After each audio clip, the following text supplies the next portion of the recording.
രാജാക്കന്മാരുടെ പുസ്തകം 17-ാമത് അധ്യായത്തിൽ തിശ്ബിയിൽ നിന്നുള്ള തിശ്ബനായ ഏലിയാവിനോട് ദൈവം പറയുന്നു, നീ വരണം, എന്നിട്ട് നീ പോയിട്ട് പറയണം, ഈ ആണ്ടി ഞാൻ പറഞ്ഞിട്ടല്ലാതെ മഞ്ഞും മഴയും ചെയ്യത്തില്ല. അങ്ങനെ മഞ്ഞും മഴയെല്ലാം നിന്നു. ഏലിയാവ് അങ്ങ് പോയി, മഴയില്ലാതായി. രാജാവ് ഒത്തിരി പേരെ വിളിച്ച് കാണും. എന്തിനാ? മഴ പെയ്യിക്കാൻ വേണ്ടി. മഴ പെയ്യിക്കാൻ വേണ്ടി വന്നവരെല്ലാം പറഞ്ഞു, മഴ പെയ്യിക്കാം, പക്ഷേ താക്കോല് കിട്ടണം. താക്കോല് ഒരാളുടെ കയ്യില്ല. ആരുടെ കയ്യില്ല?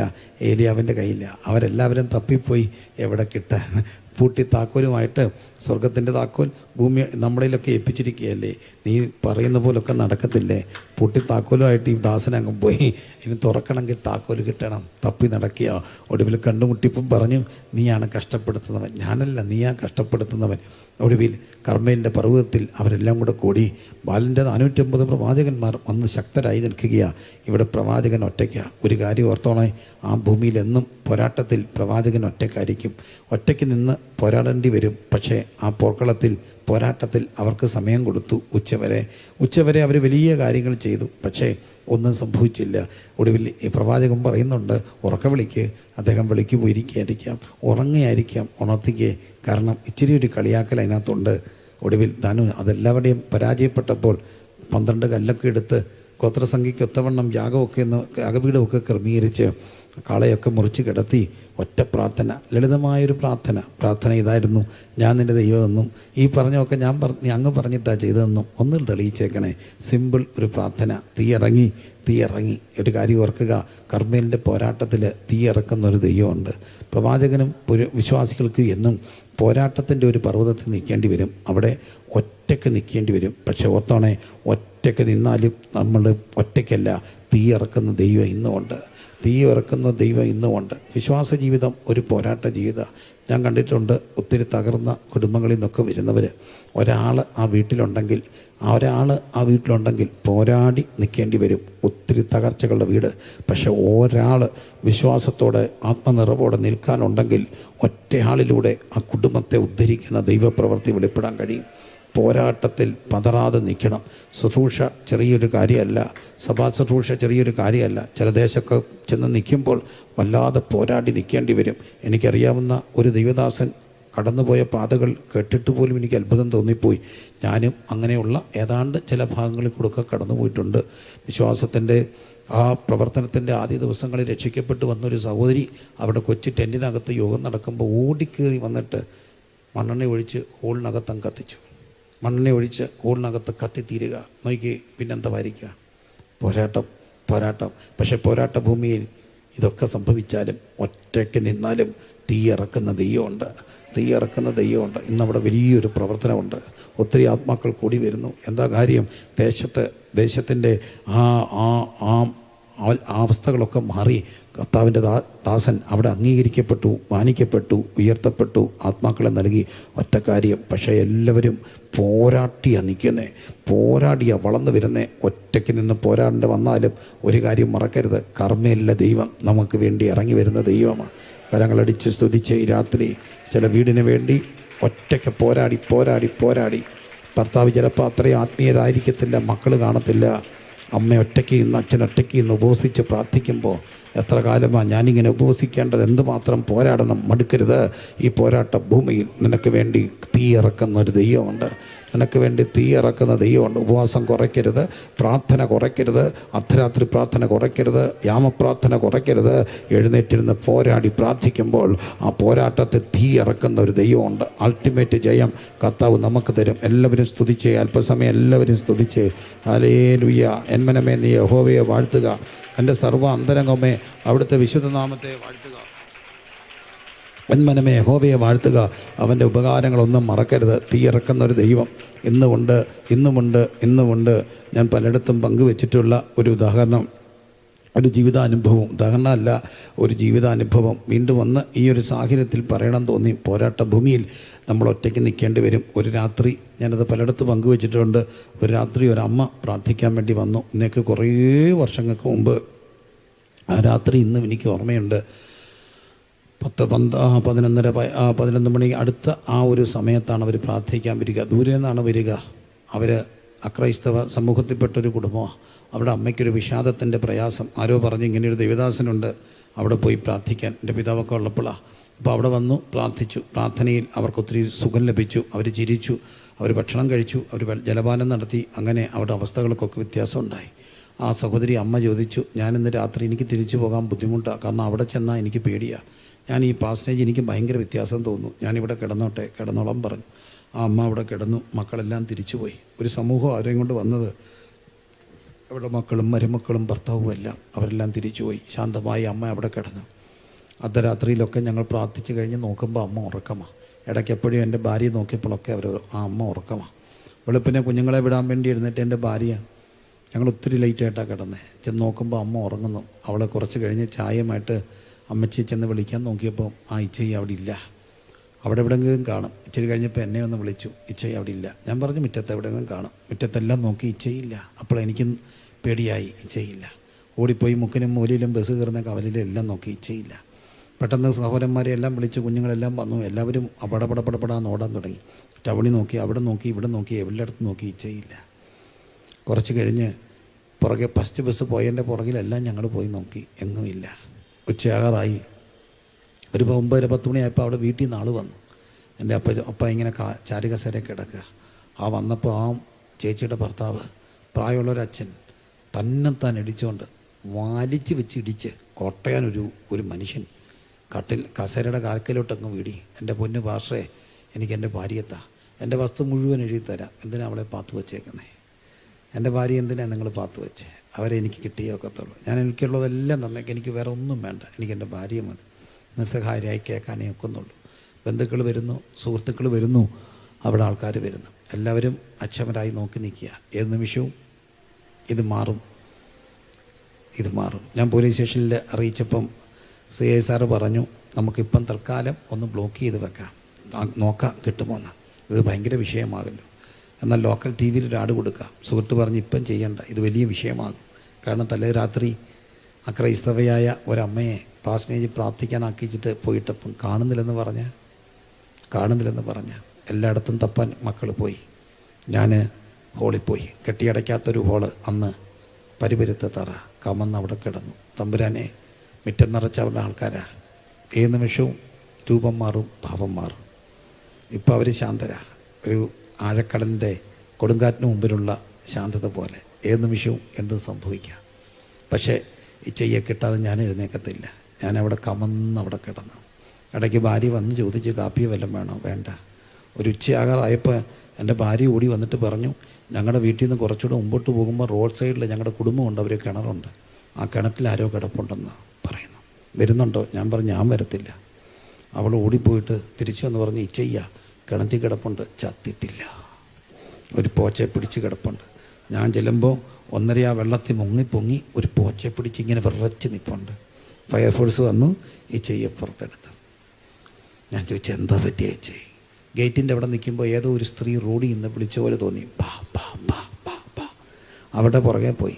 അവരാ കിണറിൻ്റെ അവിടെ ചെന്നിട്ട് വിളിച്ചു, ബാ ബാ ബാ. ഈ സഹോദരി അവിടെ ചെന്നപ്പോൾ അവർ കിണറ്റിൻ്റെ അകത്തിറങ്ങിയിരുന്ന് വിളിച്ചു, ബാ ബാ ബാ. ഏത് പോരാട്ടം എവിടുന്ന് വന്നാന്ന് അറിയത്തില്ല. ഏതായാലും വിളിച്ചതിൻ്റെ പുറകെ പോയി അവരെടുത്ത് ചാടി എന്നാണ് അവർ പറഞ്ഞത്. പിറ്റേ ദിവസത്തെ പത്രത്തിലൊരു വാർത്ത വന്നു, ബന്ധുവീട് സന്ദർശിക്കാൻ പോയ ഇന്നടത്ത് ഇന്നാര് കാലുവെടുത്തി കിണറ്റി വീഴുകയും ഫയർഫോഴ്സ് രക്ഷപ്പെടുത്തുകയും ചെയ്തു. ഒന്നും സംഭവിച്ചില്ല. ആ വാർത്തയിൽ അത് ഒതുങ്ങി. ഇല്ലായിരുന്നെങ്കിൽ എന്തെല്ലാം സംഭവിക്കായിരുന്നു. ദുരൂഹ സാഹചര്യം, പാസ്റ്റർ അറസ്റ്റിൽ. ദൈവമേ, ഉണ്ടായില്ല. പക്ഷേ ആ ഒരു 5-6 മണിക്കൂർ കിടന്നത് എനിക്ക് ഓർമ്മയുണ്ട്. 5-6 മണിക്കൂർ കിടന്നത്. പോരാട്ടത്തിൻ്റെ ദിനരാത്രങ്ങളൊക്കെ ഉണ്ടാകാം. പക്ഷേ ഇന്നും ഒരു കാര്യം മറക്കണ, കർമ്മയിലിറങ്ങിയ ദൈവം നമ്മുടെ കൂടെ ഉണ്ട്. കർമ്മയിലിറങ്ങിയ ദൈവം നമുക്ക് വേണ്ടിയുണ്ട്. എല്ലാവരും സ്തുതിച്ച് എന്ന് കരങ്ങളടിച്ചെന്ന് ആരാധിച്ചേ. പോരാട്ട ഭൂമിയിൽ ഒറ്റയ്ക്കാണെന്ന് തോന്നരുത്. നമ്മൾ ഒറ്റയ്ക്കല്ല, നമ്മുടെ കൂടെ ദൈവമുണ്ട്, സ്വർഗത്തിൻ്റെ സൈന്യമുണ്ട്, ദൂതസഞ്ചയങ്ങളുണ്ട്. അശുർപാളയത്തിലിറങ്ങിയ ദൂതൻ റബ നഗ ദിന ശകന ഹതന റിഗന രബന. എല്ലാവരും അല്പസമയം സ്തുതിച്ചൊന്ന് ആരാധിച്ചേ. പോരാട്ടത്തിൽ നാം ഒറ്റയ്ക്കാണെന്ന് തോന്നിയാലും നാം ഒറ്റയ്ക്കല്ല, നമുക്ക് വേണ്ടി തീയിറക്കുന്നൊരു ദൈവമുണ്ട്. അടകന ശബന ഹതന റിഗന അന്ധന രഗന ശകന റിഗ രഗ ധന ഹതന. ഹല്ലേലൂയ, ഹല്ലേലൂയ, ഹല്ലേലൂയ. പോരാട്ടത്തിൻ്റെ ഒരു മല, പക്ഷെ തീയിറക്കുന്നൊരു ദൈവം. മുമ്പോട്ട് പോകട്ടെ.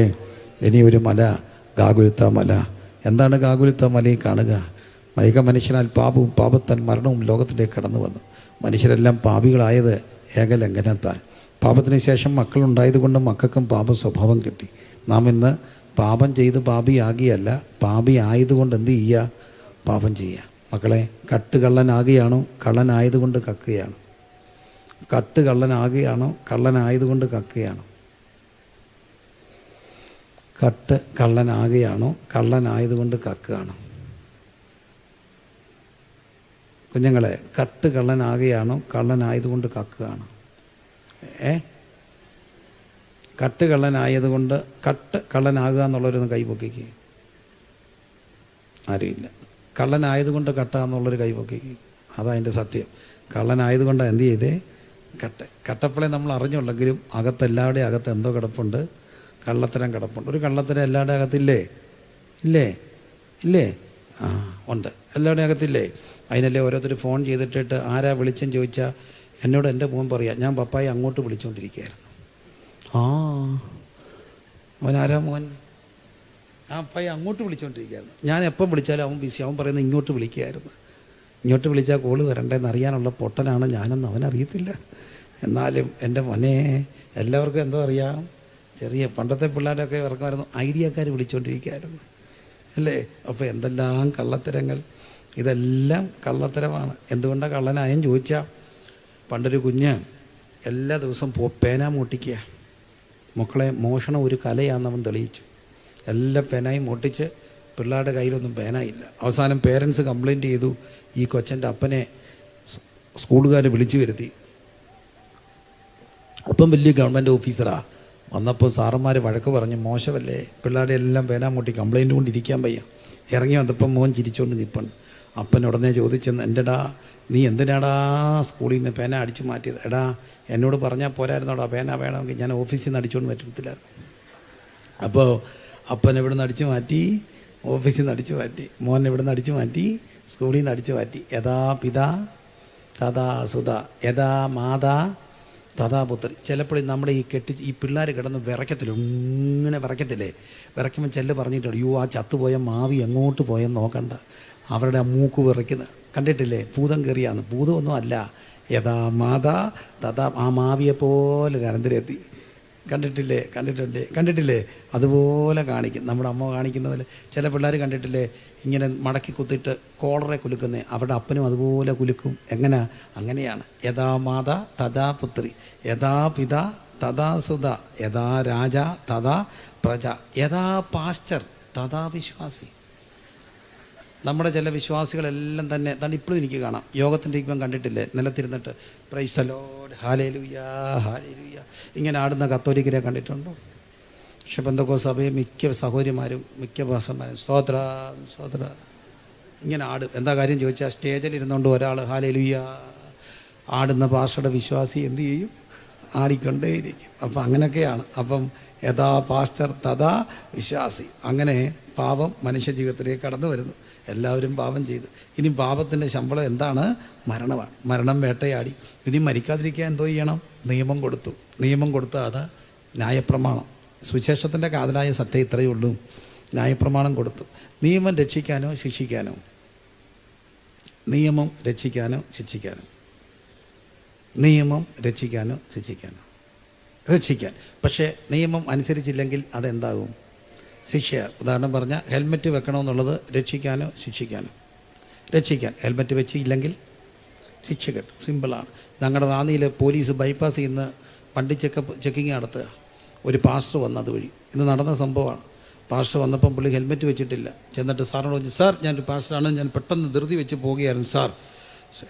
SI സാറ് പറഞ്ഞു, സാറ് പാസ്റ്റർ അവിടെ നിന്നേ. എൻ്റെ പൊന്ന് പാസ്റ്റേ, നമ്മുടെ ഈ രാജ്യം നഷ്ടപ്പെടണമെങ്കിൽ പാസ്റ്റർമാർ വേണം.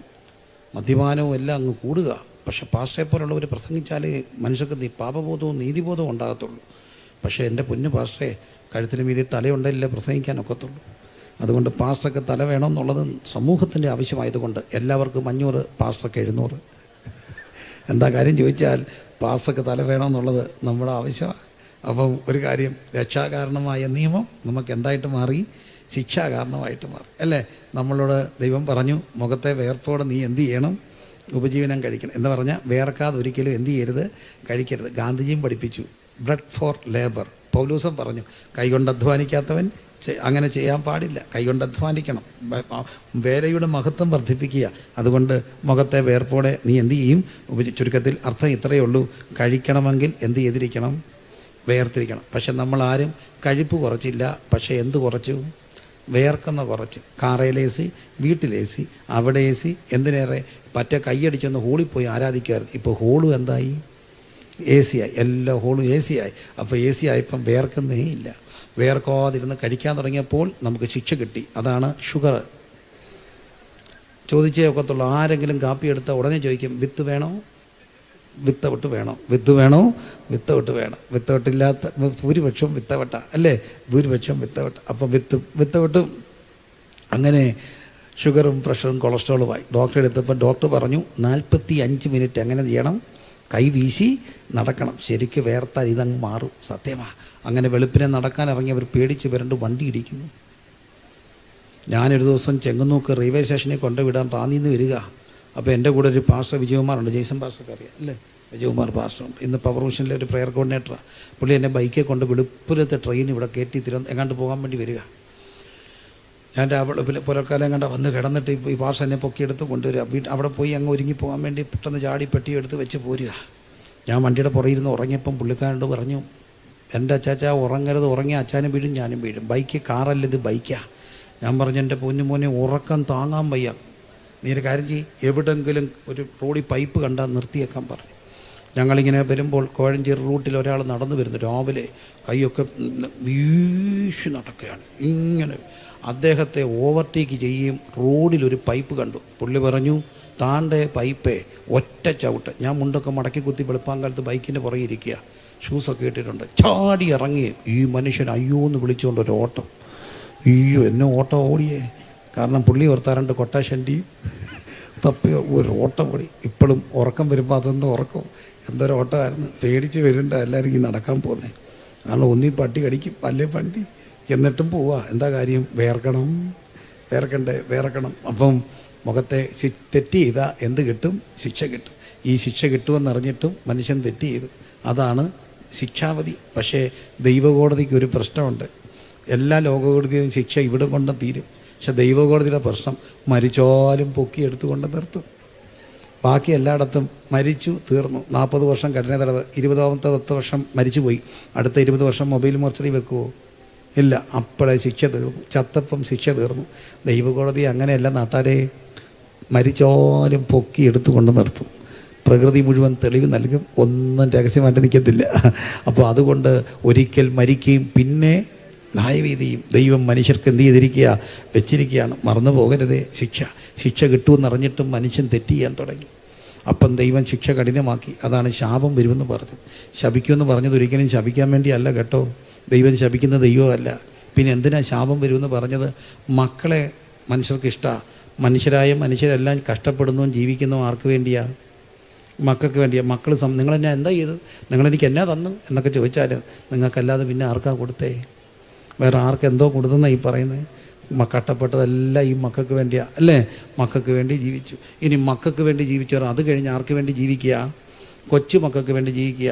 എന്നിട്ട് അവർ സാക്ഷ്യം പറയുക, കരഞ്ഞോണ്ടാണ് പറയുന്നത്, എൻ്റെ പ്രിയപ്പെട്ടവരെ വാഗ്ദത്തം നിറവേറി, അടുത്ത ആഴ്ച ഞാൻ ഓസ്ട്രേലിയയ്ക്ക് എൻ്റെ കുഞ്ഞ് കൊണ്ടുപോവുക. സത്യത്തിൽ സ്നേഹം കൊണ്ട് കൊണ്ടുപോകല്ല, കൊച്ചിനെ നോക്കാൻ കൊണ്ടുപോവുക. ആരോഗ്യമില്ലാത്ത ഒരൊറ്റ അമ്മയെ കൊണ്ടുവച്ചാൽ അവിടെ വെച്ചാണ് വല്ലതും പറ്റിപ്പോയ വലിയ പാടാ ഇല്ല. നിങ്ങളോട് സ്നേഹക്കൂട് കൊണ്ടുപോകല്ല കേട്ടോ. ആയെക്കാട്ടിലും ഫ്രീ ആയിട്ട് കിട്ടുന്നതുകൊണ്ട് കൊണ്ടുപോവുക. അതതിൻ്റെ സത്യം. എന്നാലും സന്തോഷമാണ്. നമ്മളല്ലേ കൊച്ചിനെ നോക്കേണ്ടത്, കൊച്ചിനെ. അതുകൊണ്ടാണ് ഈ വല്യപ്പനും വല്യമ്മയും പിള്ളേരെ വളർത്തരുതെന്ന് പറയുന്നത്. എന്താ കാര്യം? പിള്ളേരെ അടിക്കത്തില്ല. അടിക്കുമോ? ഇല്ല. പക്ഷേ നമ്മുടെ പിള്ളേരെയോ ഒത്തിരി അടിക്കും. എൻ്റെ അപ്പൻ്റെ അടി എന്നൊക്കെ പറഞ്ഞാൽ എന്തായിരുന്നറിയാം? മക്കളെ ഇങ്ങനെയൊന്നും അല്ല അടിക്കുന്നേ. നിങ്ങളൊന്നും അടി കണ്ടിട്ടില്ല. എന്നെയൊക്കെ ആണെങ്കിൽ നിക്കറൊക്കെ ഊരിയിട്ട് എണ്ണ ചൂടാക്കി തേച്ച് സമർത്ഥമായി വടിയൊക്കെ വെട്ടി എത്ര ആഘോഷമായിട്ടൊക്കെ അടിക്കുന്നത്. അല്ലാതെ ചുമ്മാ ദേഷ്യം വരുമ്പോൾ ഒരു കൊട്ടൊന്നും അല്ലായിരുന്നു. ആ അടിയൊക്കെ കിട്ടിയാൽ നമ്മളിങ്ങനെ നിന്ന് തുള്ളുമായിരുന്നു. ആ അപ്പൻ എനിക്ക് പിള്ളേരുണ്ടായപ്പോൾ അടിക്കാൻ സമ്മതിക്കത്തില്ല. ഒരിക്കൽ ഞാൻ മോളെ പിടിച്ചപ്പോൾ അപ്പൻ പറയും അടിക്കരുത്. ഞാൻ അതന്നെ ഇവിടെ ഏതാണ്ട് പോലെ എനിക്ക് വരുമെന്ന്. ഞാൻ ചോദിച്ചു എന്നെ അടിച്ചപ്പോൾ ഒരേ ഏതാണ്ടും തോന്നിയില്ല. ഇപ്പോൾ ഏതാണ്ട് പോലെ വരും. അതവിടെ നിൽക്കട്ടെ, ഞാൻ കൊച്ചിനെ തല്ലും, എൻ്റെ കൊച്ചാണെ തല്ലും, തല്ലും. ഞാൻ തല്ലിയപ്പോൾ ഇഷ്ടം പുറകിൽ നിന്ന് ഒരൊറ്റ അടി എൻ്റെ കണ്ണും മൂക്കും കൊണ്ട് അടച്ച്, കണ്ണിൽ കൂടി ഈച്ച പറയിപ്പം ചിരിച്ചോണ്ടറിയാം. ഒത്തിരി നാളായി ഞാൻ ഓർത്ത് പോകാമായിരുന്നു. നീ നിൻ്റെ കൊച്ചിനെ അടിച്ചപ്പോൾ എൻ്റെ കൊച്ചിനെ ഞാനും ഒന്ന് അടിച്ചു നോക്കിയാണ്. എന്തോ ഒരു സന്തോഷം. കൊച്ചു കരയുന്ന എന്നാ കാര്യം വല്യപ്പന്. അപ്പം കൊച്ചുമക്കൾക്ക് ദോഷം വരുന്ന വല്ലതും ചെയ്യുമോ? ഇല്ല. ഇത് കാണാൻ കർത്താവ് പറഞ്ഞത്, തെറ്റ് ചെയ്യരുത്, അധാർമികതകൾ, സഭയെ പ്രശ്നം ഉണ്ടാക്കരുത്, ദൈവദാസന്മാർക്കെതിരെ തിരിയരുത്, ആ മ്ലേച്ഛതകൾ ചെയ്യരുത്, കുടുംബജീവിതത്തിന് പുറത്ത് ബന്ധങ്ങൾ തേടി പോകരുത്, സാധുവിനെ പീഡിപ്പിക്കരുത്, പരദേശിയും വിധവയും അനാഥനെയും ഒന്നും ചെയ്യരുത്. എന്നിട്ട് മാത്രമല്ല പറഞ്ഞ് കൊണ്ടിക്കൂടോത്രം ചെയ്യരുത്. അവരിനെ ഓടിക്കാനും താൽക്കാലിക ലാഭത്തിനും എന്തെങ്കിലും ചെയ്തു വെക്കരുത്. ചിലർ അതും ഇതുമെല്ലാം കൊണ്ട് വെക്കും, ചെയ്യരുത്. ഇടയ്ക്ക് എന്നെ ഒരു പെൺകുട്ടി പ്രാർത്ഥിക്കാൻ ഒരു വീട്ടിൽ വിളിച്ചു. കൊച്ചു പെൺകുട്ടി, 5-6 വയസ്സേ ഉള്ളൂ, 6-7 വയസ്സേ ഉള്ളൂ. അവൾക്ക് ഭയം. ഞാൻ ഒരു സത്യക്രിസ്ത്യാനിയായ കുട്ടിയാണ്. ഞാൻ ആ കുട്ടിക്ക് വേണ്ടി പ്രാർത്ഥിച്ചിറങ്ങിയപ്പോൾ ഈ കുട്ടി എന്നോട് പറയാ, ഞാൻ കൽപ്പന ലംഘിച്ചോളാം അമ്മ. ഞാൻ ചോദിച്ചു, അതെന്നാ കാര്യം? എൻ്റെ അരയിലൊരു ചരടുണ്ട്. ഞാൻ ചോദിച്ചു, ഇത് ആര് തന്ന? അമ്മയോട് അരണ്ട് വന്ന് പറഞ്ഞ് പേടി മാറാൻ ഇത് കെട്ടിയാൽ മതി. പക്ഷേ എനിക്കറിയാം അച്ചാച്ചാ, ഇത് കർത്താവിൻ്റെ വചനത്തിന് വിരുദ്ധം. ആ കുഞ്ഞിന് അത്രയും ബോധമുണ്ടായി. ഞാൻ പറഞ്ഞു, കുഞ്ഞെ ആ ചരടിങ്ങത്താ, അവർക്ക് പേടി, ഇനി ഇതെവിടെ കളയും, ഇതെൻ്റെ തന്നു, ഞാനിതിൻ്റെ ഒരു പാസ്റ്റയെ കൊടുത്ത് നീ ഇതെവിടെങ്കിലും കണ്ട കളയാൻ. അവൻ പറഞ്ഞു, ആ കടവി ഞാൻ ചെന്നപ്പോൾ നമ്മുടെ ആൾക്കാരെ കുളിക്കുന്ന അവിടെ ഇട്ടില്ല. പുള്ളി ഒരു 5-6 കടവിൽ പോയി ഇതിടാൻ, അവസാനം കത്തിച്ച് കളഞ്ഞെന്ന് പറഞ്ഞു. എൻ്റെ പൊന്നെ, കൊണ്ടിക്കൂടോത്രം ഒന്നും ചെയ്യരുതേ, ഇതെല്ലാം കെട്ടിവെക്കാം. അവരെന്നെ ഓടിക്കാൻ, അപ്പുറത്തെ ബിസിനസ്സുകാരനെ ഇല്ലായ്മയാക്കാൻ കൂടോത്രം ചെയ്യുന്നവരെല്ലാം ഓർത്തോണേ. അവസാനം ഇതെല്ലാം തിരിച്ചു വരും. ആർക്ക്? പിള്ളേർക്ക് തന്നെ ശാപമായിട്ട് മാറും. അന്യാരാധനയ്ക്കൊന്നും പോകരുതേ, കർത്താവ് തരുന്ന മതി. താൽക്കാലികമായ പോരാട്ടങ്ങളിൽ ദൈവം കാത്തോളും. അപ്പം നോക്കൂ, ഇതെല്ലാം ശാപകാരണമാകും. ശാപം പേറി മനുഷ്യൻ നടക്കാൻ തുടങ്ങി. ഇനി എന്താ വഴി? കർമ്മങ്ങൾ ചെയ്തു. എവിടെ രക്ഷപ്പെടാൻ? വീണ്ടും കർമ്മങ്ങൾ. മനുഷ്യൻ പരാജയപ്പെട്ടു. ഒടുവിൽ അവർ നിലവിളിച്ചു, എൻ്റെ ദൈവമേ, ഞാൻ അരിഷ്ട മനുഷ്യൻ, എന്നെ ആര് രക്ഷിക്കും? ഉത്തരം കർത്താവായ യേശുക്രിസ്തു. ദൈവം ആരായിട്ട് മാറി? മനുഷ്യനായിട്ട് മാറി. മനുഷ്യനായ ദൈവം 30 വയസ്സ് വരെ മാതാപിതാക്കൾ മനുഷ്യനായി. ദൈവം ആരായി? മനുഷ്യനായി. മക്കളെ, ദൈവം ആരായി? മനുഷ്യനായി. ലോകത്തിലെ ഏറ്റവും വലിയ അത്ഭുതം എന്താ? ദൈവം മനുഷ്യനായതാണ്. എല്ലാം സൃഷ്ടിച്ച ദൈവം ആരായി? മനുഷ്യനായി. നമ്മൾ ചിലപ്പോൾ ഈ ചന്ദ്രനിൽ പോയത് അത്ഭുതം എന്ന് കാണും. അതൊന്നും അല്ല അത്ഭുതം. റോക്കറ്റ് ചൊവ്വായി വരെ പോയെന്ന്, അതൊന്നും അല്ല അത്ഭുതം. ഇപ്പോഴാണ് കലയൊക്കെ കുറഞ്ഞ്. ഇപ്പോൾ എല്ലാം ഈ ഓൺലൈനിലാണ്. മറ്റേ കലാബോധമുള്ള ഒരു തലമുറ, നമ്മുടെ മലയാളികൾക്ക് ഒത്തിരി കലാബോധം ഉണ്ടായിരുന്നു. അതിലത്തെ എല്ലാ കൊച്ചിലെയൊക്കെ കോളേജിലാണെങ്കിലും യൂണിയൻ ഇലക്ഷൻ ആണെങ്കിലും ഉദ്ഘാടനമാണെങ്കിലും ഈ കലയുടെ ആൾക്കാർ വരും. അവരിങ്ങനെ നിരന്ന് നിൽക്കും. നിങ്ങൾക്ക് ഓർമ്മ കാണും. എല്ലാ ഓണത്തിനും പൂരപ്പറമ്പുകളിലും എന്തിനേറെ പെരുന്നാളുകൾക്ക് പോലും മിമിക്സ് പരേഡ്. അപ്പോൾ ഒരേ കാവി ജുബായൊക്കെ ഇട്ട് കുറേ ചെറുപ്പക്കാർ ഇങ്ങനെ നിരന്ന് നിൽക്കും. അവരുടെ എല്ലാവരുടെയും കയ്യിലുണ്ടായിരുന്ന ഒരു ഐറ്റം ഉണ്ട്. ഓർമ്മയുണ്ടോ? ആ ഐറ്റം ഇതായിരുന്നു. അന്നത്തെ ലോകരാഷ്ട്രങ്ങൾ, ലോകശക്തികൾ ചൈനയില്ല, അന്ന് അമേരിക്കയും റഷ്യയും. അന്നേരം ഇന്ത്യയുടെ ഒരു നയം ഉണ്ടായിരുന്നു, അറിയാമോ? ചേര നയം. അതായത് നമ്മൾ ആരുടെയും ചേരിയല്ലെന്നായിരുന്നു അവർ പറയുക. അന്ന് 2 ലോകശക്തികൾ, അമേരിക്കയും റഷ്യയും. അപ്പോൾ അവർ പറയും, ഇതാ അമേരിക്ക റോക്കറ്റ് വിടുകയാണ്, പോയി. ഇതാ റഷ്യ റോക്കറ്റ് വിടും, പോയി. ഇനിയും നമ്മുടെ ഇന്ത്യ റോക്കറ്റ് വിടുന്നു, താപ്പോട്ട് പോയി. അപ്പോൾ ഇന്ത്യ വിട്ട റോക്കറ്റെല്ലാം എങ്ങോട്ട് പോയി? താപ്പോട്ട് പോയി. കാലം മാറി. നമ്മൾ വിട്ട മംഗളയാനം എവിടെ ചെന്ന്? ചൊവ്വായി ചെന്ന്. എല്ലാം പോവുക. അപ്പോൾ ഇന്ത്യ ഇപ്പം മാറി. ഇനി നമ്മളെ അങ്ങനെ ഒന്നും പറയാതെ, പണ്ടൊരു സ്കൈലാബ് വിട്ടു താഴെ വരുന്നു പറഞ്ഞിട്ട് എന്തോ ബഹളമായിരുന്നു. അപ്പം അതൊന്നും ഇല്ല. നമ്മൾ വിട്ടതെല്ലാം പോയി. പക്ഷെ അതിലൊക്കെ വലിയൊരു അത്ഭുതമുണ്ട്. ഇതെല്ലാം സൃഷ്ടിച്ച ദൈവം താണ്ട് ഭൂമിയിലേക്ക് വന്നു. എന്നിട്ടൊരു കുഞ്ഞായിട്ട് കിടക്കുക. ദൈവം ചെറുതായി. എന്തിനാ ദൈവം ചെറുതായെന്നറിയാമോ? നമ്മുടെ അകത്ത് ഭയങ്കര ഒരു നിത്യത ഇരിപ്പുണ്ട്. സ്വർഗത്തിൽ കൊണ്ടെത്തിക്കാനുള്ള നിത്യത. നാം അവിടെ ചെല്ലാൻ വേണ്ടി ദൈവം സ്വർഗം വിട്ട് ഭൂമിയിലേക്ക് താണ് വന്നു. നാശകരമായ കുഴിയിലും കുഴഞ്ഞ ചെറ്റും ഞാൻ കിടന്നു. അവിടെ കിടന്നുകൊണ്ട് ഞാൻ നിലവിളിച്ചു. അവൻ എങ്കിലേക്ക് ആഞ്ഞ് വന്നു. ദൈവം ചാഞ്ഞ് വന്നു. 30 വയസ്സ് വരെ മാതാപിതാക്കൾ കീഴ്പ്പെട്ട് ജീവിച്ചു. 30ാമത്തെ വയസ്സിൽ സ്നാനം വിട്ടു. ഒത്തിരി വർഷം കാര്യങ്ങൾ പറയണമെന്നുണ്ട്. സമയത്തിൻ്റെ പരിമിതി, ഞാൻ വേഗത്തിൽ മുമ്പോട്ട് പോകുകയാണ്. 3.5 വർഷക്കാലം പരിശുശ്രൂഷ ചെയ്തു. 33 തെരുവീസിൽ തന്നെ അറസ്റ്റ് ചെയ്തു. രാത്രി വിസ്തരിച്ചു 3 മതകോടതി, അന്നാസ്, കയ്യപ്പാവ്, സന്നദ്ധി സംഘം. അത് കഴിഞ്ഞപ്പോൾ 3 രാഷ്ട്രീയ കോടതി, പീലാത്തോസ്, ഹെരോദാസ്, വീണ്ടും പീലാത്തോസ്, അങ്ങനെ 6 കോടതി വിസ്തരിച്ചു. ഒടുവിൽ പീലാത്തോസ് പറയുന്നൊരു കാര്യമുണ്ട്, ഇവനിൽ ഞാനൊരു തെറ്റും കാണുന്നില്ല. മക്കളെല്ലാം പൂരിപ്പിച്ച് ഇവനിലൊരു തെറ്റും കാണുന്നില്ല. നിങ്ങൾ ഹിന്ദു ആകട്ടെ, ക്രിസ്ത്യൻ ആകട്ടെ, ഇസ്ലാം ആകട്ടെ, കമ്മ്യൂണിസ്റ്റുകാരനാകട്ടെ, നിരീശ്വരവാദിയാകട്ടെ, നിങ്ങൾ ആരുമാകട്ടെ, അത് നിങ്ങളുടെ കാര്യം, വ്യക്തിപരമാണ്. എന്നാൽ ഇതിനൊരു മറുപടി പറയാമോ? കോടതി പറയുന്നു, ഈ നിൽക്കുന്ന പ്രതിയിൽ ഞാനൊരു തെറ്റും എന്ത് ചെയ്യുന്നില്ല, കാണുന്നില്ല. ബാക്കി പറഞ്ഞേ. അതുകൊണ്ട് ബാക്കി പറഞ്ഞ ഈ കോടതി ഈ പ്രതിയെ വെറുതെ വിടുന്നു. അങ്ങനെയല്ലേ പറയണ്ടേ? പക്ഷെ ചരിത്രത്തിൽ ആദ്യമായിട്ട് ഇങ്ങനെ പറഞ്ഞു, അതുകൊണ്ട് ഈ പ്രതിയെ അടിപ്പിക്കാം. എന്താ കുറ്റം? കുറ്റം എന്താ? ഒരു കുറ്റവും ചെയ്തിട്ടില്ല. കുറ്റം ചെയ്തിട്ടില്ലാത്തവനെ അടിക്കുമോ? ഇല്ല. അടിക്കാൻ സമ്മതിക്കുമോ? ഇല്ല. ഈ മൂത്തതും ഇളയതും കൂടെ അടിയുണ്ടായാൽ മിക്കവാറും ഇളയതാണ് ഈ ചെന്ന് വഴക്കുണ്ടാക്കുന്നത്. അവസാനം കരഞ്ഞുകൊണ്ട് ചെല്ലുന്ന ആരാ? ഇളയത്. അടിക്കുന്ന ആരെയാ? മൂത്തേന്. അപ്പോൾ മൂത്തത് അവസാനം പറയും, ഒരു കാര്യം ഞാൻ പറഞ്ഞേക്കാം, ഞാൻ ഇപ്രാവശ്യം തൊട്ടിട്ടില്ല, എന്നെ അടിച്ചേ, കാര്യമില്ലാതെ എന്നെ അടിച്ചേക്കരുത്. എന്നെ മൂപ്പാൻ കഴിക്കുന്നത് കാര്യമില്ലാതെ എന്നെ എന്ത് ചെയ്തേക്കരുത്? അടിച്ചേക്കരുത്. എന്താ കാര്യം? നമ്മുടെ അകത്തൊരു പൗരബോധം ഇരിപ്പുണ്ട്. കാര്യമില്ലാതെ എന്ത് ചെയ്യരുത്? അടിക്കരുത്. പക്ഷേ ഓരോ അടി കിട്ടുമ്പോഴും ആടിനെ രോമം കത്തിരിക്കുന്നവരുടെ മുമ്പിൽ മിണ്ടാതിരിക്കുന്ന ആടിനെ പോലെ അവിടെ നിന്ന് മിണ്ടാതിരുന്നു. എന്തിനാണ്? നമ്മുടെ കുറ്റം അവൻ്റെ മേലായി, നമ്മുടെ ശിക്ഷ അവൻ്റെ മേലായി. നമ്മുടെ ശിക്ഷ ഏകലംഘനത്താൽ എല്ലാവരും പാപികളായെങ്കിൽ ഏകൻ്റെ അനുസരണത്താൽ എല്ലാവർക്കും രക്ഷാകാരണമായ നീതീകരണം വരേണ്ടതിന് അവൻ അറക്കാനിടത്ത് രോമം കത്തിരിക്കുന്നവരുടെ മുമ്പിൽ മിണ്ടാതിരിക്കുന്ന ആടിനെ പോലെ മിണ്ടാതിരുന്നു. റോമൻ ചാട്ടകൾ കൊണ്ട് അടിക്കപ്പെട്ടു. അവിടുത്തെ മുഖത്തെ രോമങ്ങൾ പിഴുതെടുത്തപ്പെട്ടു. ഒരു മനുഷ്യനെ അപമാനിക്കാൻ ഏറ്റവും വലിയ വഴി അവിടുത്തെ മുഖത്ത് തുപ്പുകയാണ്. തുപ്പി കോലുകൊണ്ടടിച്ചു. എന്നിട്ടും അവർ പറഞ്ഞു, അടുത്തൊരു വഴി പീലാത്തോസ് നോക്കി. പെരുന്നാൾ തോറും ഒരാളെ ഇങ്ങനെ ഫ്രീ ആയിട്ട് വിട്ടയക്കും. അതിനവിടെ ഒരു കലഹത്തിൽ പിടിക്കപ്പെട്ട ഒരാളുണ്ട്, ബറബാസ്. ബറബാസിനെ കൊണ്ട് നിർത്തി, യേശുവിനെ നിർത്തി. ആരെ വേണം? ഒരാളെ വിട്ടയക്കാം. അവർ പറഞ്ഞു, ബറബാസിനെ വിട്ടയക്കാം, അവനെ എന്ത് ചെയ്യണം? ക്രൂശിക്കണം. ബറബാസിനെ വിട്ടയക്കണം. ബറബാസ് അർത്ഥം പറയാമോ? ബെറിയോന ശീമോനെ. എന്താ അർത്ഥം? ശീമോൻ്റെ മകനെ.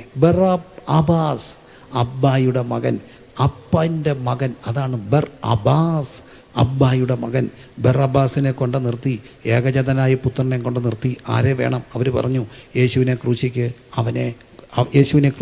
അവനെ വിട്ടയക്ക്. ബറബാസിനെ വിട്ടയച്ചു. ഞാൻ ഈ യേശുവിനെ ക്രൂശിക്കാൻ വേണ്ടി കൊണ്ടുപോയി. എല്ലാവരും യേശുവിൻ്റെ പുറകെ പോയി ആക്രോശിച്ചുകൊണ്ട് കുരിശുമെടുത്തുകൊണ്ട് പോവുകയാണ്. എങ്ങോട്ട്? ഗെത്സമനയിലേക്ക് പോവുകയാണ്. ഞാൻ ഈ ബറബാസിൻ്റെ പുറകെ ഒന്ന് പോയി. ബറബാസ് കരഞ്ഞുകൊണ്ടാണ് പോകുന്നത്. വീട്ടിൽ ചെന്നപ്പം ബെല്ലടിച്ചു. മോളു, അവൾക്ക് വിശ്വസിക്കാൻ വയ്യ. അപ്പയാണോ? അപ്പ തന്നെ. അപ്പയാണോ? അവൾ അലച്ചു, അമ്മ അപ്പ. ബറബാസിൻ്റെ അമ്മ വന്നു. മോനെ കണ്ടു. മോനെ ബറബാസിനെ കെട്ടിപ്പിടിക്കുന്നു. ഭാര്യ വരുന്നു, മക്കൾ വരുന്നു, അയൽക്കാർ വരുന്നു. എന്താ പറ്റിയത്? ബറബാസ് കരയുക. എനിക്ക് എന്താ പറ്റിയെന്നറിയത്തില്ല. പക്ഷെ ഒരു കാര്യം എനിക്കറിയാം, ഞാൻ അങ്ങോട്ട് പോകേണ്ടവനായിരുന്നു. പക്ഷെ ഞാൻ ഇങ്ങോട്ട് പോകാൻ വേണ്ടി തുറഞ്ഞപ്പോൾ ഒരാൾ അങ്ങോട്ട് പോയി. ഒറ്റക്കാര്യം എനിക്കറിയാം, അവനൊരു തെറ്റും ചെയ്തിട്ടില്ല. അവൻ കുരിശുമെടുത്ത് നടന്നു പോയപ്പോൾ കുരിശെടുത്ത് മരിക്കപ്പെടേണ്ട നമ്മൾ തിരിച്ച് സ്വതന്ത്രരാക്കപ്പെട്ടു. മാനവലോകത്തിന് സ്വാതന്ത്ര്യത്തിൻ്റെ ഒരു വാതായനം തുറന്നത് അവൻ അവിടെയൊക്കെ കടന്നുപോയി. കുരിശും നിജ തോളിലേന്തി ഒരുവൻ, കുരിശും നിജ തോളിലേന്തി വെന്മാര കുരിശും. ചേർന്ന് പാടാം മക്കളോട് ഒരുമിച്ച്. കണ്ണുകളെല്ലാം ഒന്ന് അടിച്ച്, കണ്ണുകളെല്ലാം ഒന്ന് അടച്ച്.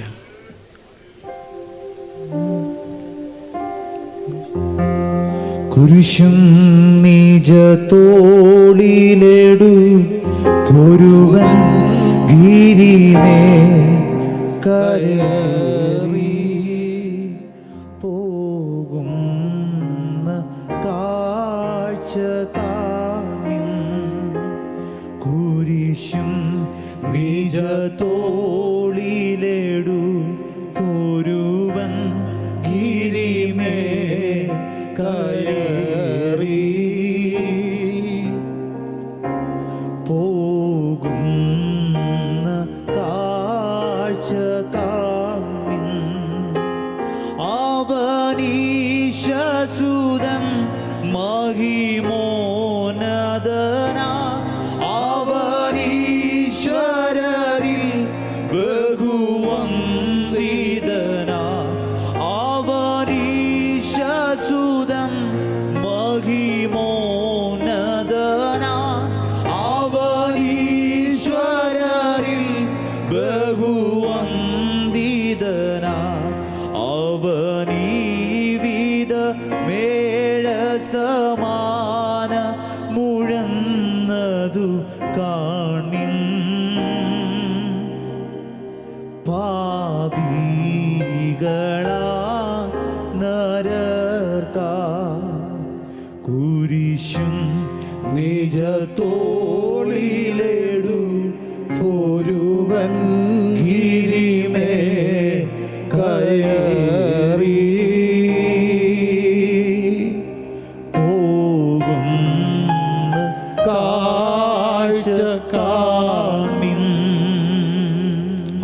കുരിശും നിജ തോളിലേന്തി ഒരുവൻ ഗിരിമയിലേക്കോട്ട് ഇങ്ങനെ പോയപ്പോൾ ബറബാസ് പുറത്തേക്ക് നടക്കപ്പെടുകയാണ്. ബറബാസ് ആരെ പ്രതികരിക്കുന്നു? നമ്മളെയെല്ലാം, അബ്ബായുടെ മക്കളെ. അബ്ബായുടെ മക്കൾ സ്വതന്ത്രരായത് കുരിശും നിജ തോളിലെടുത്തൊരുവൻ, അവനാ ഈശസുതൻ, മഹിമോന്നതൻ. അവൻ നമുക്ക് വേണ്ടി പോയി. 2 കള്ളന്മാരുടെ നടുവിൽ ക്രൂശിക്കപ്പെട്ടു. യേശു കർത്താവിൻ്റെ സ്ഥാനം എപ്പോഴും നടുക്കാണ്, ആകാശത്തിൻ്റെ ഭൂമിക്കും നടുക്ക്. 2 കള്ളന്മാരുടെ നടുക്ക്. ചരിത്രത്തെ 2ആയി വിഭജിച്ച് ചരിത്രത്തിന് നടുക്ക് AD എന്നും BC എന്നും പോരാ. 2-3 പേർ എൻ്റെ നാമത്തിൽ എവിടെ കൂടിയാലും അവരുടെ നടുക്ക് പോരാ. യഹൂദന്മാരെ പിടിച്ച് ശിഷ്യന്മാർ വാതിലടച്ചിരിക്കെ യേശുദാനം അവരുടെ നടുവിൽ നിന്നുകൊണ്ട് നിങ്ങൾക്ക് സമാധാനം. നമ്മുടെ ജീവിത പ്രശ്നങ്ങളുടെ നടുവിൽ യേശു മധ്യത്തിൽ ക്രൂശിക്കപ്പെടുകയാണ്. ക്രൂശിക്കിടന്നുകൊണ്ട് ക്രിസ്തു പറഞ്ഞ വാക്കുകളുണ്ട്. ഏത് മനുഷ്യൻ്റെയും വാക്കുകൾക്ക്, മരണമൊഴികൾക്ക് ഭയങ്കര അർത്ഥമാണ്. ഏതെങ്കിലുമൊക്കെ പ്രശ്നങ്ങൾ നടക്കുമ്പോൾ മരണമൊഴികളെടുക്കും. മരണമൊഴി വലിയ അർത്ഥമുള്ളതാണ്. അവിടുന്ന് എന്താ പറഞ്ഞത്? ഒന്നാമത് പറഞ്ഞു, പിതാവേ, ഇവർ ചെയ്തത് എന്തെന്നറിയാകിയാൽ ഇവരോട് എന്ത് ചെയ്യണേ? ക്ഷമിക്കണമേ. മനുഷ്യൻ്റെ ഏറ്റവും വലിയ പ്രശ്നം ക്ഷമ കിട്ടാത്ത മനുഷ്യനാണ്. 1, ക്ഷമിക്കാൻ വയ്യ. 2, അവനവനോട് ക്ഷമിക്കാൻ കഴിയാത്ത ഒത്തിരി പേരുണ്ട്. എത്രയോ പേരെ അറിയാം. എൻ്റെ വീടിനെ ഈ പരുവമാക്കിയത് ഞാനാ, ഇതിനെല്ലാം കാരണക്കാരൻ ഞാനാ, ഇത്രയും തകർച്ച ഉണ്ടായത് ഞാൻ മൂലമാ, എൻ്റെ അപ്പനെല്ലാം ചെയ്തിട്ടും ഞാനാണ് നശിപ്പിച്ചത്. അതിൻ്റെ കുറ്റബോധം. അവനവനോട് ക്ഷമിക്കാൻ കഴിയാത്ത മനുഷ്യനും അവരനോട് ക്ഷമിക്കാൻ കഴിയാത്ത മനുഷ്യർക്കും ക്ഷമ കിട്ടുന്നൊരു സ്ഥലമുണ്ട്, കുരിശിൻ്റെ സ്ഥലം.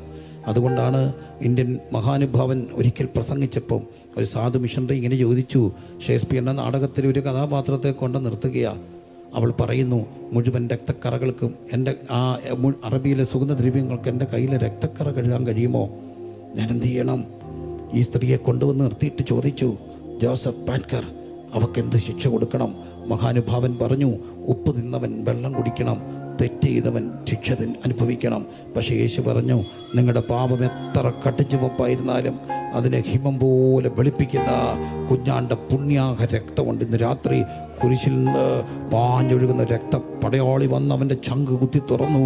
രക്തവും വെള്ളവും ഒഴുകിക്കൊണ്ടേ ഇരിക്കുക. ഏത് പാപി അടുത്ത് വന്നാലും അവൻ്റെ രക്തത്തിൽ പാപമോക്ഷമുണ്ട്. പാപക്കറകൾ കഴുകപ്പെടും. തീർന്നില്ല. അടുത്തത് അവിടുന്ന് പറഞ്ഞു, അവിടുത്തെ കുരിശിൻ്റെ മുകളിൽ കുറ്റം എഴുതി വെച്ചു. എന്താ കുറ്റം? ഇവൻ യഹൂദന്മാരുടെ രാജാവ്. INRI നമ്മൾ കണ്ടിട്ടില്ലേ? കുരിശിൻ്റെ മുകളിൽ എഴുതിയിട്ടുണ്ട്, ഈസൂസ് നസറേനസ് റെക്സ് ഡിയോനറം. അവൻ്റെ മകളിൽ എഴുതി വെച്ചു INRI. വായിച്ചേ, ഇൻട്രി, INRI. അതുകൊണ്ടാണ് പെസഹായുടെ ഒക്കെ ദിവസം ക്രൈസ്തവ പാരമ്പര്യത്തിലൊരു കാര്യമുണ്ട്. ഒരപ്പം ഉണ്ടാക്കും. ചെങ്ങന്നൂർക്കാർക്ക് അറിയാമോ? ഇൻട്രിയപ്പം. ഇൻട്രിയപ്പം ഇവിടുന്ന് വന്നതാ. INRI. പാരമ്പര്യ ക്രൈസ്തവർ ഇന്നും ഉണ്ടാക്കത്തില്ലേ ഇൻട്രിയപ്പം? അരി കൊണ്ടൊക്കെ കഴിച്ചിട്ടുണ്ടോ? ഇല്ല, കഴിച്ചിട്ടില്ല. ചാരൻ നല്ല കുഞ്ഞാണ്. ഇൻട്രിയപ്പം ഉണ്ടാക്കുന്നൊക്കെ ഈ INRIയുടെ പേരാ. നോക്കൂ, എഴുതി വെച്ചു, ഇവൻ യഹൂദന്മാരുടെ രാജാവ്, യഹൂദന്മാരുടെ രാജാവ്. എന്നെ കേൾക്കുന്ന പ്രിയപ്പെട്ടവരെ, ആ മനുഷ്യൻ പറഞ്ഞു, അങ്ങ് രാജ്യത്വം പ്രാപിച്ചു വരുമ്പോൾ എന്നെ കൂടെ ഓർക്കണേ. കർത്താവ് പറഞ്ഞു, ഇന്ന് നീ എന്നോട് കൂടെ എവിടെ ഇരിക്കും? പർദീസയിരിക്കും. അർത്ഥം എന്താ? ഇനി നീ താമസിച്ചിട്ടില്ല. ഒറ്റ വാക്ക് പറഞ്ഞാൽ മതി, മോക്ഷം തുറക്കുകയാ.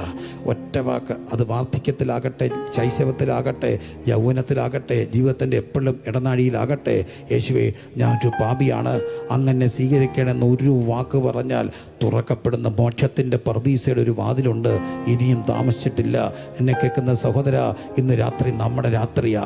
എന്തിനാണ് ഈ പരസ്യ സ്ഥലത്ത് പന്തല കെട്ടി പ്രിയപ്പെട്ട പിതാവ് ഈ വർഷങ്ങളായിട്ട് കൺവെൻഷൻ നടത്തുന്നത്? പ്രിയപ്പെട്ടവരെ, പണക്കൊഴുപ്പാന്ന് ചിന്തിക്കരുതേ. ഒറ്റ കാര്യം കൊണ്ടാ എല്ലാവരും ഈ സത്യം അറിയണം. നീ ഇനിയും താമസിച്ചിട്ടില്ല. മനുഷ്യകുലത്തിൻ്റെ പാപം കയറിക്കൊണ്ട് ഒരുവൻ കിടക്കുകയാ. നോക്കൂ, മരത്തിന്മേൽ കിടക്കുകയാ. വചനം ആവർത്തന പുസ്തകം 21-ാം അധ്യായത്തിൽ പറയുന്നു, അതിൻ്റെ 23-ൽ മരത്തിന്മേൽ തൂങ്ങുന്നവൻ ശപിക്കപ്പെട്ടവനാ. ശാപമുണ്ടോ? ശാപമുണ്ട്. 2 രീതി വരാം. അപ്പം വഴി വരാം, അമ്മ വഴി വരാം. ഏതെങ്കിലും ഒരു വഴി 4 തലമുറ വരെ ശാപം വരാം. ശപിക്കാൻ വേണ്ടിയല്ല പറഞ്ഞത്, രക്ഷിക്കാൻ വേണ്ടിയാ. പക്ഷെ രക്ഷാകാരണമായ നിയമം നിശിക്ഷാകാരണമായപ്പം ശാപം പേറി. ശാപമുണ്ടോ എന്ന് എന്നോട് ചോദിച്ചാൽ ഞാൻ പറയും ശാപമുണ്ട്. എൻ്റെ അപ്പൻ്റെ ജ്യേഷ്ഠൻ മദ്യപാനിയായിരുന്നു, വല്ലാതെ തകർന്നു പോയി. അജാനബാഹു, കായിക അഭ്യാസി, നല്ല വിദ്യാഭ്യാസം, നല്ല ഭാഷാശൈലി, നല്ല മൈവഴക്കം, ആരും നോക്കുന്ന അകാര സൗഷ്ഠവം. പക്ഷേ അന്ത്യം ദയനീയമായിരുന്നു. ഒടുവിൽ എനിക്ക് 10 വയസ്സുള്ളപ്പോൾ എൻ്റെ അപ്പച്ചൻ മരിച്ചുപോയി. അപ്പച്ചനൊരു എസ്റ്റേറ്റ് സൂപ്രണ്ടായിരുന്നു. ഒരു ദിവസം ഞാൻ അപ്പച്ചൻ്റെ കൈ വിരളെ ഇങ്ങനെ പിടിച്ചുകൊണ്ട് നടക്കുമ്പം അപ്പൻ്റെ ചേട്ടൻ ആടി വരുന്നു. അപ്പച്ചൻ ആത്മകഥം പറഞ്ഞു, ഇത് അപ്പച്ചൻ്റെ കുറ്റ, വല്യപ്പ ഇങ്ങനെ ആയത്. അപ്പച്ചൻ എന്ത് ചെയ്തിട്ടാ? അപ്പച്ചൻ എന്നോടൊരു കഥ പറഞ്ഞു. എൻ്റെ അപ്പച്ചൻ തോട്ടത്തിൽ കുടിയിറക്കാൻ പോയി. കുടിയിറക്കി ചെല്ലുമ്പോൾ കുടിയിറക്കി പോകുക. ഒടുവിൽ ഒരിടത്ത് ചെന്നപ്പോൾ ഒരു പടുക്കളവി അമ്മ അവിടെ കിടപ്പുണ്ട്. പടുക്കളവി ഒരമ്മ, ഒരു കൊച്ചു കുഞ്ഞവിടെ കിടക്കുന്നു. കഞ്ഞിക്കലത്തിൽ അരി കിടന്ന് തിളയ്ക്കുന്നു. അമ്മ പറഞ്ഞു, ഈ കുഞ്ഞിന് അന്നാഹാരം കൊടുത്തിട്ട് 3 ദിവസമായി. എരന്ന് മേടിച്ച അരിയാ. ഒന്ന് കൊടുത്തിട്ട് ഇറങ്ങിയേക്കാൻ. എവിടെ കേൾക്കാൻ? കാലുമടക്കി കഞ്ഞിക്കലത്തെ അടിച്ചു. അത് ആ കുഞ്ഞിന് ദേഹത്ത് വീണു. കുഞ്ഞിനെ എടുത്ത് ഇറങ്ങുന്നതിന് മുമ്പ് പെരയ്ക്ക് തീയിട്ടു. അവരൊരു തരത്തിൽ പുറത്തിറങ്ങി കത്തുന്ന തീ ഉയരുമ്പോൾ ആ സ്ത്രീ ശപിച്ചു, നിൻ്റെ സന്തതി വെള്ളം ഇറങ്ങി ചാകത്തില്ല. ഞാൻ ഡിഗ്രി ഫൈനൽ ഇയർ പഠിക്കുമ്പോൾ അത് കഴിഞ്ഞ ആ ഒരു സമയം എൻ്റെ കയ്യിൽ ഞാൻ ആ വലിയ മനുഷ്യനെ ഇങ്ങനെ കോരിയെടുത്തു. എൻ്റെ കൈ കിടന്നുകൊണ്ട് ചോര ഒലിച്ചൊലിച്ചൊലിച്ച് മരിക്കുമ്പോൾ ഞാൻ കണ്ടതാ. ഞാനിങ്ങനെ താങ്ങിപ്പിടിച്ച്. ശാപമുണ്ടോ? ശാപമുണ്ട്. അന്നെൻ്റെ വീട് 4 പാളി കഥകിട്ട് താക്കോലിട്ട് 4 ചങ്ങലയിട്ട് പൂട്ടും. കാരണം രാത്രിയിൽ എന്തും ചെയ്യും മദ്യപിച്ച് വരുമ്പോൾ. ഇന്നെൻ്റെ വീട് പൂട്ടാറില്ല. കാരണം രാത്രി 1 മണി 2 മണി വരെ പ്രാർത്ഥനക്കാർ കാണും. ഒറ്റ കാര്യ, യേശു വന്നപ്പം ശാപം മാറി. യേശു വന്നാൽ മരത്തിമേ തൂങ്ങുന്നവന് ശാപം. എന്തിനാ? നിനക്ക് വിരോധവും പ്രതികൂലമായ കൈയെഴുത്ത് മായിച്ച് ക്രൂശി തറച്ച് നടുവിൽ ഉദ്ധാരണമില്ലാത്ത തറവാടുകൾ, തകർന്നുപോയ തറവാടുകൾ, മാനസിക രോഗങ്ങൾ, ഹല്ലേലൂയ, പ്രായം എത്തുന്നതിന് മുമ്പ് അകാല മരണങ്ങൾ. ഇന്ന് രാത്രി ആത്മാവ് പറയുന്നു, തകർച്ചകളുടെ വേരോട്ടമുള്ള ചില കുടുംബങ്ങളുടെ തകർച്ചകളെ മാറ്റാൻ കഴിവുള്ള ഒരു മലയുണ്ട്. അവിടേക്ക് ചെന്നാൽ അവിടുന്ന് ഒഴുകുന്ന രക്തം നിനക്ക് വിരോധവും പ്രതികൂലമായ കൈയെടുത്ത് മായിച്ച് ക്രൂശിൽ തറച്ച് നടുവിൽ നിന്ന് നീക്കിക്കളയും. ഇന്ന് രാത്രി അവിടെ നിന്നും രക്തവും വെള്ളം ഒഴുകുക. ശാപം മാത്രമാണോ മാറുന്നത്? അല്ല. അവിടുത്തെ ആട്ടിപ്പിണരുകളാൽ സൗഖ്യമുണ്ട്. അവിടുത്തെ ശരീരം അട്ടിച്ച് തകർക്കപ്പെട്ടത് എന്തിനാ? നമ്മുടെ ശരീരം പണിയാൻ വേണ്ടിയാ. ഇന്ന് രാത്രി യേശുവിൻ്റെ നാമത്തിൽ രോഗസൗഖ്യങ്ങൾ നടക്കും. വർഷങ്ങളായി കൊണ്ടു നടക്കുന്ന ചില രഹസ്യ പാപങ്ങൾ, വിട്ടുമാറാത്ത ചില ബന്ധനങ്ങൾ യേശുവിൻ്റെ നാമത്തിൽ അഴിയട്ടെ. ചില കുടുംബങ്ങളെ വേട്ടപ്പട്ടി പോലെ വേട്ടയാടുന്ന ശാപക്കെട്ടുകൾ മക്കൾ പറയുന്നു അനുഭവിക്കാൻ കാരണവന്മാർ ഇഷ്ടം പോലെ വെച്ചിട്ടാ പോയേക്കുന്നത്. അനുഭവിച്ച് തീർക്കാൻ വിധിയെ പഴിക്കുന്ന മാനവ കുലമേ കുടുംബങ്ങളെ ദൈവം തൻ്റെ ജനത്തിൻ്റെ വിധികളെ മാറ്റാൻ കഴിയുന്ന ഒരിടമുണ്ട്. കാൽവറി കുന്ന്. ആ പർവ്വതത്തിൽ നിന്ന് ഒഴുകുന്ന രക്തം ഇന്നും ഒഴുകുകയാണ്. ആർക്കു വേണ്ടിയും സൗജന്യമായി ഒഴുകിക്കൊണ്ടിരിക്കുമ്പോൾ ഇനിയും താമസിച്ചിട്ടില്ല സഹോദര, ഇനിയും താമസിച്ചിട്ടില്ല. ഒറ്റ വാക്ക് പറഞ്ഞാൽ മതി, യേശുവേ ഞാൻ പാപിയാ. ഞാൻ ഇന്നലെ തൃശ്ശൂർ രാത്രി പ്രസംഗിച്ചു. എൻ്റെ യോഗത്തിനിടയിൽ മദ്യപാനികളായ സഹോദരന്മാർ കയറി വന്നു. എത്ര പേർ വന്നു കരയുന്നത് ഞാൻ കണ്ടു. അവരെ അവിടുത്തെ സഹോദരന്മാർക്ക് പരിചയപ്പെടുത്തി പോകുമ്പോൾ അവർ പറയുന്നു, സ്വസ്ഥതയില്ല, സമാധാനമില്ല, പലതും നോക്കി. രാത്രി ശക്തൻ ആ ബസ് സ്റ്റാൻഡിൽ മദ്യപിച്ച് നിൽക്കുന്നവർ പോലും ഈ ശബ്ദം കേട്ടപ്പോൾ മാറത്തടിച്ച് നിലവിളിക്കുന്നു ഞാൻ കണ്ടു. ഇന്ന് രാത്രി നിന്റെ തകർച്ചകളെ മാറ്റുന്ന ഒരിടമുണ്ട്. കാൽവറിയുടെ കൊലമര, കാൽവറിയുടെ കുരിശിൽ നിന്ന് ഒഴുകിയ. ഹല്ലേലൂയ. ഈ രാത്രി എത്ര പേർ പറയും, യേശുവേ ഞാൻ ആ പർവ്വതത്തിലൊക്കെ അടുത്ത് വരികയാ. അവിടെ രോഗസൗഖ്യമുണ്ട്, അവിടെ തകർച്ചകൾ മാറുക, അവിടെ ബന്ധനങ്ങൾ അഴിയുക, അവിടെ നിന്റെ ദാരിദ്ര്യം മാറും. നമ്മൾ സമ്പന്നരാകാൻ നമ്മൾ നിമിത്തം ദരിദ്രനായി തീർന്ന ക്രിസ്തു അവിടെ നിന്ന് മാറും. നമ്മുടെ നിന്ന് അവൻ്റെ മേലായി. അവിടുന്ന് നിന്ദിക്കപ്പെട്ടു, നമ്മൾ മാനിക്കപ്പെട്ടു. അവിടുന്ന് തകർക്കപ്പെട്ടു, നമ്മൾ പണിയപ്പെടും. അവിടുന്ന് താണു വന്നു, നമ്മൾ ഉയർത്തപ്പെടും. അവിടുന്ന് ശിക്ഷയേറ്റു, നമ്മൾ സ്വതന്ത്രരാകും. അവിടുന്ന് ശാപമൃത്യു മരിച്ചു. എന്തിന്? അബ്രഹാമിൻ്റെ അനുഗ്രഹം ക്രിസ്തുവേശു ജാതികളായി നമുക്ക് വരേണ്ടതിന് അവൻ നമുക്ക് പകരം ശാപമായി. ഈ രാത്രി യേശുവിലൂടെ ഒഴുകുന്ന ആ കാൽവറി കുരിശിലൂടെ ഒഴുകുന്ന രക്ത ഈ കൺവെൻഷൻ്റെ കടശ രാത്രി ഇന്ന് രാത്രി ഇവിടെ പറഞ്ഞുകൊണ്ടിരുന്ന എല്ലാ തിരുവചനങ്ങളുടെയും വെളിച്ചത്തിൽ ഇന്നുകൊണ്ട് ദൈവദാസന്മാർ ഇവിടെ പ്രഘോഷിക്കപ്പെട്ട വചനത്തിൻ്റെ വെളിച്ചത്തിൽ ഇന്നുകൊണ്ട് ഈ രാത്രി ആ കാൽവറിയുടെ ശക്തി ഇവിടെ വ്യാപരിക്കുക. ലൈവിലൂടെ കാണുന്ന പ്രിയപ്പെട്ടവർ ദയവായി പ്രാർത്ഥനയ്ക്ക് വേണ്ടി തയ്യാറാകട്ടെ. ഈ രാത്രി എനിക്ക് രോഗസൗഖ്യം വേണം. ഈ രാത്രി എൻ്റെ തകർച്ചകൾ മാറണം. എൻ്റെ കുഞ്ഞിൻ്റെ മേലുള്ള ചില ബന്ധനം പോലെ അതിൻ്റെ വിദ്യാഭ്യാസത്തെ കെട്ടി അതിന് പഠിക്കാനെന്ന് ആഗ്രഹമുണ്ട്, ഏകാഗ്രതയിൽ ഓർമ്മയില്ല. യേശുവിൻ്റെ നാമത്തിൽ നിൻ്റെ കുഞ്ഞിൻ്റെ വിദ്യാഭ്യാസത്തെ കെട്ടിയ ചില ബന്ധനങ്ങളെ യേശു ഇന്ന് രാത്രി അഴിക്കും. യേശുവിൻ്റെ നാമത്തിൽ ഹല്ലേലൂയ. ബുദ്ധിയെ കെട്ടി കെട്ടിയ ചില ബന്ധനങ്ങൾ, വിദ്യാഭ്യാസത്തോടുള്ള ചില പോരാട്ടങ്ങൾ യേശുവിൻ്റെ നാമത്തിൽ ഇന്ന് രാത്രി അഴിഞ്ഞു മാറുമെന്ന് ആത്മാവ് എനിക്ക് നിയോഗം തരികയാണ് പറയാൻ. വിദ്യാഭ്യാസ മേഖലയെ ബന്ധിച്ച ചില ബന്ധനങ്ങൾ യേശുവിൻ്റെ നാമത്തിൽ അഴികട്ടെ. കുഞ്ഞുങ്ങൾ പ്രാർത്ഥിച്ച് വിദ്യാഭ്യാസ മേഖലയിൽ അവിടെ ഓർമ്മയെ കെട്ടിയ, ഏകാഗ്രതയെ കെട്ടിയ, അവിടെ പഠിക്കുമ്പോൾ അവർക്കെല്ലാം ആ പഴയതുപോലെ പഠിക്കാൻ കഴിയാത്ത ചില ബന്ധനങ്ങൾ യേശുവിൻ്റെ നാമത്തിൽ അഴിയട്ടെ. റിഗന ഹദന റിബന ശമന ഹദന റിഗന രഗജ. ഹല്ലേലൂയ. ഈ രാത്രി യേശുവിലൂടെയുള്ള ഹല്ലേലൂയ വിടുതൽ ജനത്തിൻ്റെ മേൽ വ്യാപരിക്കട്ടെ. കാൽവറി കുന്നിൽ ഒരുക്കിയ ആ രക്ഷ ഇന്ന് രാത്രി സൗജന്യമായത്. അതിന് വിലയില്ലാത്തത് കൊണ്ടല്ല സഹോദര, ഒരു മനുഷ്യനും കൊടുക്കാൻ അതിന് വിലയില്ലായിരുന്നു. എന്നാൽ അവിടുന്ന് തൻ്റെ ജീവൻ മറുവിലയായി നൽകി.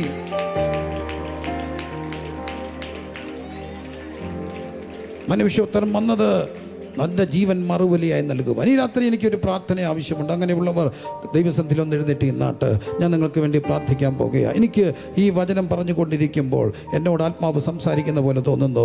എൻ്റെ ജീവിതത്തിൻ്റെ തകർച്ചകൾ, എൻ്റെ ജീവിതത്തിൻ്റെ രോഗങ്ങൾ, എൻ്റെ കുടുംബത്തിൻ്റെ ബന്ധനങ്ങൾ ഇന്ന് രാത്രി അഴിയണം. എനിക്ക് പ്രാർത്ഥന ആവശ്യമുണ്ട്. കണ്ണുകളടച്ച് എല്ലാവരും പ്രാർത്ഥിക്കുമ്പോൾ പ്രാർത്ഥന ആവശ്യമുള്ളവർ ദയവായി എഴുന്നേറ്റ് ഇന്നാട്ട് ഞങ്ങൾ നിങ്ങൾക്ക് വേണ്ടി പ്രാർത്ഥിക്കാൻ പോകുകയാണ്. പ്രാർത്ഥിക്കണമെന്ന ഒരു മനസ്സിലൊരു പ്രേരണ തോന്നുന്നവർ ഈ രാത്രി എഴുന്നേറ്റ് ഇന്നാട്ട് പ്രാർത്ഥിക്കാൻ പോകുകയാണ്. റഖ ദിഗന ശബന ഹദന റിഗല രഗജ രംഗ രഗജ രഗന അടഗന രബന ഹദന റിബന ശബന ഹദന റിഗന.